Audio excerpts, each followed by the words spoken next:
Okay, I'm just going to give you a few quick tips here that will help you work with adding and modifying classes. So let's just jump into the admin real quick. And I'm going to go into Manage Events. And I'm just going to pick any event to modify, and I'm going to show you some cool tips. All right, when you're on this screen, it scrolls down quite a bit and there's a lot of information in here, but the information is divided into steps, 5 steps, for instance, and it's hard to see, a bit grayed out, but here's step 1. Step 1 is the name or title of your event or class and the unique identifier and the description. That's step 1. So make sure that you have a very clear title, make sure that it's the correct date and time, and when you actually add the date for the class, make sure that they match. That's very important. Your unique identifier, this is also very important. It has to be exact to whomever the class belongs to, and that's because that unique identifier is what makes your emails function properly. Your automatic emails for your reminder for before and after your class.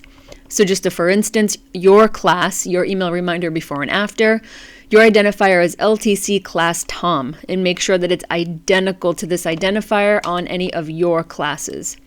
This one right here, Livefire, I'll show you if I can find that one. Wonder if I think that's Joe's.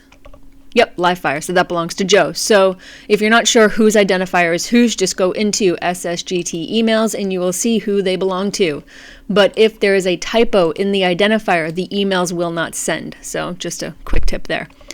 All right, title, identifier, description. Step 2 is how many seats you have available. So just a quick tip, if you hit Control Find on your screen and type in step 2, it'll take you directly to step 2. Seating capacity, so this is where you change it, 10, 6, however many seats you want available. Then we'll jump to step 3. Step 3 is the date. So again, make sure your date is the exact date and time of your class.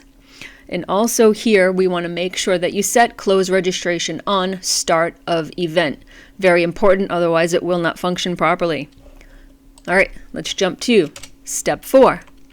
Step 4 is your registration button showing? Is it enabled?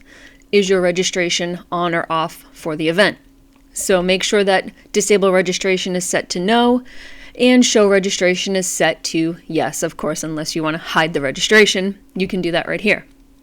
All right, and lastly, step 5 is the initial confirmation email that gets sent out when they first book. That is sent here. So those are just some quick tips on how to work with modifying and adding a class. Hope it helps.